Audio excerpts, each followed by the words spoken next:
Hi friends, welcome back to the YouTube education and आज हम इस वीडियो के अंदर स्वाध्याय 1.2 कक्षा 12 का सूचकांक चैप्टर का लेने वाले हैं। उसमें हम एक मेथड है अचल आधार के निर्देशांक का, अचल आधार के सूचकांक का पारंपरिक आधार के सूचकांक में परिवर्तन, पारंपरिक आधार के सूचकांक में परिवर्तन या तो रूपांतर के बारे में पढ़ेंगे।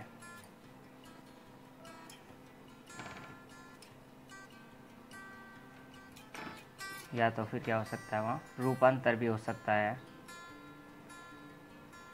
तो अब इसके लिए हम एक क्वेश्चन देखते हैं जिसमें अचल आधार के सूचकांक को पारंपरिक आधार के सूचकांक में परिवर्तन करना होता है।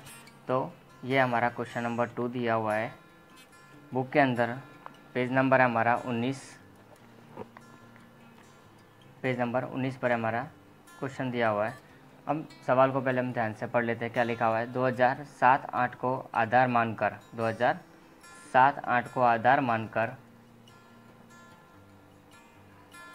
दिए गए यंत्र व यंत्र सामग्री का थोक मूल्य का अचल आधार के सूचकांक से पारंपरिक सूचकांक की गणना कीजिए। यानी कि हमको जो अचल आधार का सूचकांक दिया हुआ है और पारंपरिक आधार के सूचकांक की हमको गणना करने की है। हमको वर्ष दिए हुए हैं 2008-9, 9-10, 10-11, 11-12, 12-13, 13-14 और 15-14-15। ओके, तो ये हमको वर्ष दिए हुए हैं। यहाँ से हम स्टार्ट करेंगे। पहले दिया हमको वर्ष, तो वर्ष, उसके बाद में हमको दिया हुआ है अचल आधार का सूचकांक। तो हम लिखेंगे अचल आधार का सूचकांक, और उसके बाद में हमको ज्ञात करना है पारंपरिक आधार का सूचकांक।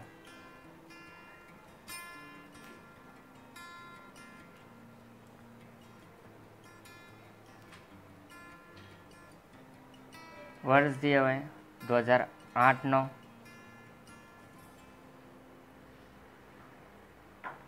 2009-10, 2010-11, 2011-12, 2012-13, 2013-14, 2014-15। ये हमको वर्ष दिए हुए हैं। अब इन वर्षों के आधार पर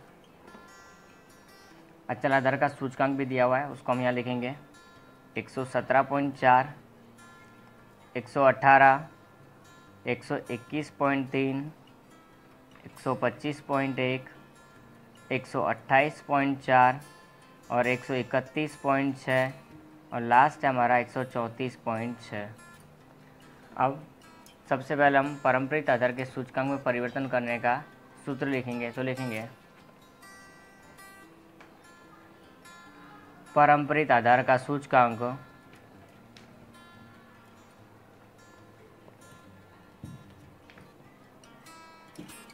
तो इसका सूत्र होगा हमारा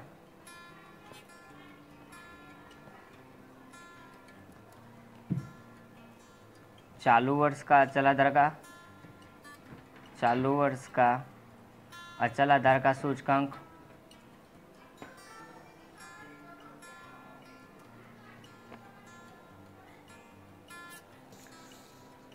अब चालू वर्ष का अचल आधार का सूचकांक और बटे में क्या होगा हमारा गत वर्ष का अचल आधार का सूचकांक। बटे में क्या होगा गत वर्ष का अचल आधार का सूचकांक।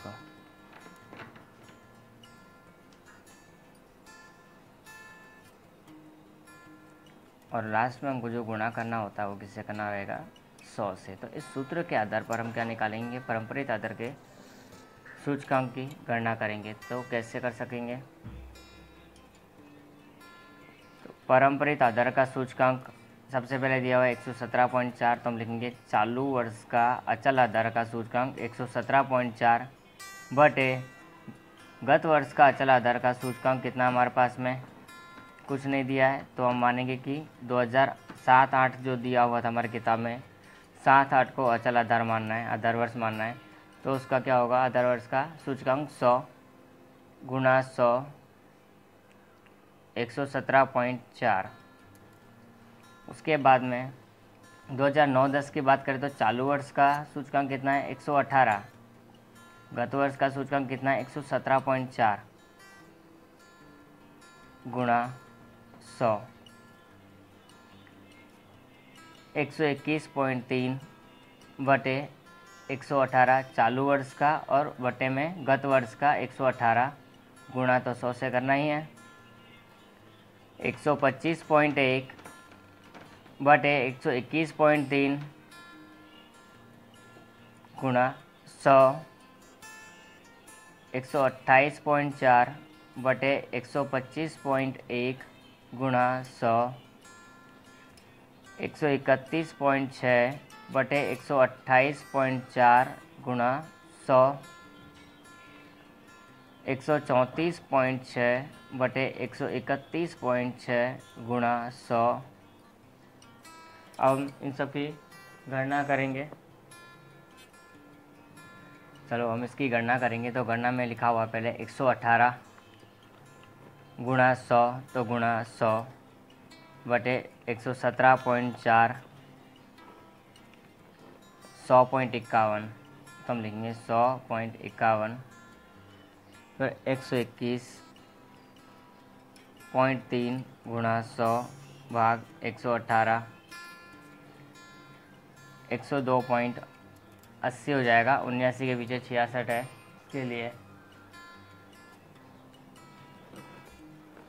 उसके बाद 125